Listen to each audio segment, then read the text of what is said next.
Hi, sophomores. Here we are with our final video of the year. We will be talking about Chapter 9. Then you will get some information about your Socratic seminar at the end. Then last two bits, the epilogue and a New York Times review of the text. For this piece, we're going to be talking about culture and education and the way that the educational opportunities that people receive impacts their ability to be successful.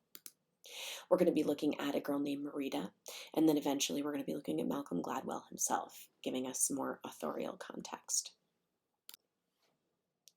Now, in Marita's Bargain, as you read Chapter 9, the final chapter of the text, I want you to consider the following essential questions. I want you to consider what it is that Marita has to do in order to sort of attend KIPP Academy. What are the compromises that she has to make? What is it that she has to Academy? And then ultimately, what does KIPP try to do to change the academic environment and cultivate success? Essentially, what is Marita's bargain? And from understanding what Marita's bargain is, what her sacrifices are in order to achieve success, what can we take from it and apply to our own understanding of our own success? So what I'd like you to do at this point is I'd like you to go ahead and I'd like you to read Chapter 9 in the text. That's going to be pages 250 to 269. Yes, I see the typo. I'll fix it. And then the audiobook is 33 minutes and 10 seconds. So please go ahead and read, guys, and then I'll join you back here for a little bit of processing of Chapter 9. Okay, ladies and gentlemen, you should feel appropriately guilty if you didn't actually read Chapter 9, but here's the summary. Marita's bargain essentially is the following, according to Gladwell. Marita is socioeconomically underprivileged, and as the result of the fact that her family is not wealthy, she ultimately needs to spend extra time in school to get the same benefits as the students who have more time for concerted cultivation at home. Marita will choose reduced vacation time and a lot more daily homework than many of her peers will experience. Maybe not more than you, let's be clear, but you've chosen more with your honors class, etc. She's also going to make sure that she has group studies and extracurricular activities, and that will put her on par with wealthier students. On par, I think, appropriately a golf metaphor at this point, but in this case, right, she will then have the skills and the ability to have the exponentially compounding experiences that wealthier students who aren't spending that extra time might have in order to level out the opportunities, the playing field. So one of Gladwell's considerations that he wants you to think about is the idea of the American summer vacation and that it has different impacts on different socioeconomic groups. I think we could see a similar corollary during the pandemic. American summer vacation, for example, began because like there was a need to harvest, like it was so that you could work in the fields and then just receive an education, kind of the rest of the time. But of course, the wealthier people didn't work in the fields. They had additional tutoring and additional subject areas, and then that compounded that advantage compounded. In the pandemic, in this particular case, many of you guys have had an opportunity to go ahead and to kind of either choose to get ahead in studies or choose to get ahead in what we'll call self-care. But these things ultimately, hopefully, will give you a privilege in that you'll either be rested or educated, or maybe ideally a balance of both by the time we get going again in school. So with that, like we said, you have the opportunity there, whereas as some students who maybe have to work or maybe who were more affected by COVID-19 and are therefore, experiencing some sort of tragedy or loss, they're not using this time to recharge or get ahead. So guys, we want you to go ahead and consider Marita's bargain. Certainly, your opportunity to go to Skyline in this particular district is going to give you, a lunch pad, should you choose to use it. We're like a trampoline. It doesn't bounce unless you work to. But when it comes down to it, at Skyline, you have opportunities to be successful. So is it fair for underprivileged kids to have to spend more time in school than kids from wealthier communities? I'm going to share with you over the next couple of pages some statistics about all of the different schools in our district.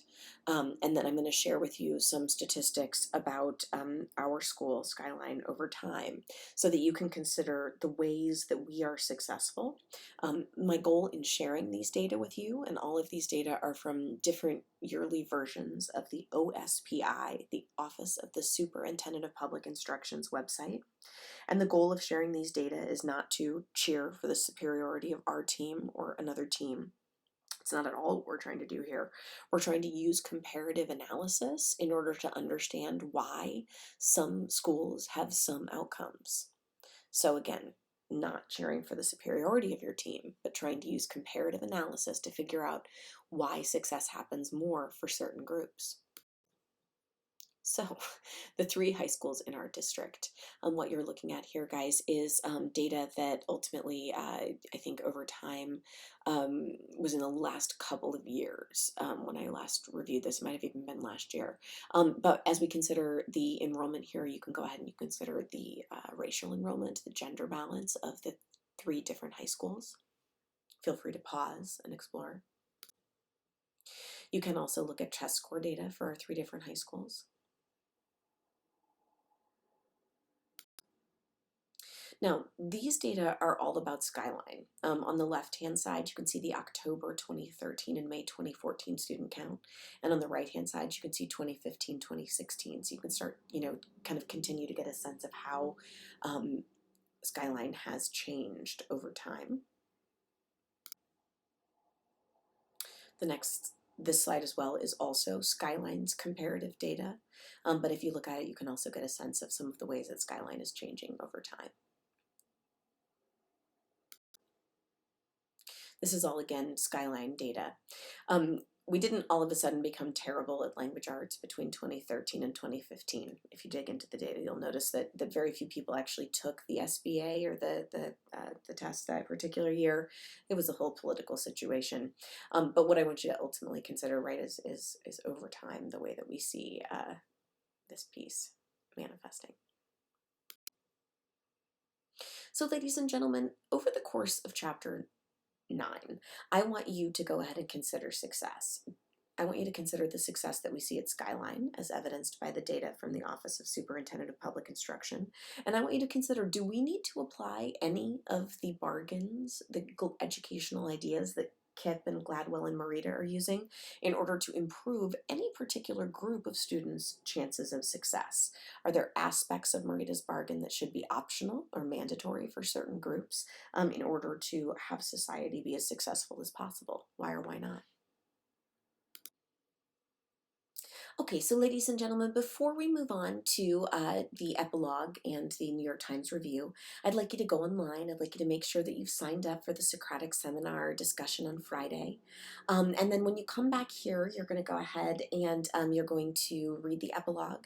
And then I'm going to give you a bunch of different examples of ways that the Socratic Seminar will ask you questions about, the text itself, the ingredients for success, and then the way that we can apply these to various assorted historical figures. So we'll meet you right back here tomorrow for your next essential learning as we finish up this work and we consider the rest of these ingredients for success. Today, ladies and gentlemen, the last pieces that you're going to look at, we're going to be looking at the way that education exists for Gladwell, but through the epilogue to this text and through the New York Times evaluation review of this text, we're going to consider culture and education. And we're going to consider the way that Gladwell can choose to tell his life story. I want to give a shout out to my daughter Blythe and to the musical Hamilton. One of the questions that Lin-Manuel Miranda asks in that musical theatrical production is, you don't get to choose who tells your story. And that's true in the world. But what I would say to Lin-Manuel is that we get to choose what story we tell ourselves in our brain. And so doing that, ultimately considering the different narratives of our own success and telling it in a way that can help us be successful is part of what I want you to do here. So I'd like you to pause now, and I'd like you to read the epilogue to the Gladwell's Outliers, which is going to talk about Gladwell's history and background. And then I'd like you to read the New York Times review of Outliers and reflect on the 2 different stories of Gladwell's history, the 2 different ways he can choose to tell that story.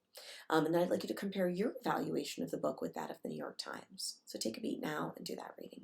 join me back here in a few minutes. Okay, ladies and gentlemen, now that you've had a chance to read those last pieces, tomorrow you're going to come here and you're going to discuss. You're going to be considering the way that Gladwell presents all of these different ingredients for success. I want to be really clear though, guys. Gladwell is not saying that in order to be an outlier, you need to have all of these benefits. But Gladwell is saying this is one paradigm, one mindset that can allow us to think about success as a variety of different variables. Certainly not an exhaustive list. Maybe you have others that you want to consider to adding to your own paradigm. But this Gladwellian set of ingredients or variables for success, he sees as a pattern in society. So I wanted you to note that and use what pieces you can. As we come into the Socratic seminar, some of the questions that we might ask are the ones that you see here, the essential questions, or the ones that you see about each of the individual case studies. Breaking down the essential questions with the purple sub-questions can help you think about the examples Gladwell uses to present his argument. Last but not least, guys, we're going to be using these ingredients for success, and we're going to be considering the way that these things might help you understand why a certain historical or contemporary success is an outlier. For example, Shakespeare, right? He had some of the aspects of success and then not others. Churchill, an entirely different example. And then if we go ahead and if we look, for example, contemporarily at Beyonce, why is she such an outlier? Well, certainly, I think the Beehive would say, right, that she does have, for example, the 10,000 hours of hard work. Her parents were definitely concerted cultivators. There is also, for example, sort of a legacy that she's tapping into, that she wants to forward in her own way. So ultimately, guys, I want you to come prepared to use this paradigm for success, to consider why you think certain people in history are successful or certain historical figures today. So ladies and gentlemen, the last piece in our Socratic seminar, the reflective piece, is going to be about self-knowledge. You can use evidence from outliers to support your opinion about what contributes to your success. At the very end of our final/Socratic seminar, you'll have an opportunity to fill out our end of the year survey, which will include our Socratic seminar reflections as well. So ladies and gentlemen, I just wanted to take a second now at the end of this final video to say, we think that this block has been an incredible success. We enjoyed you from the beginning of the year to March 13th, and we enjoyed every opportunity we had to interact with you virtually as well. You guys made things very easy, and we just couldn't respect you more for the engagement that you chose to choose. For those who chose it.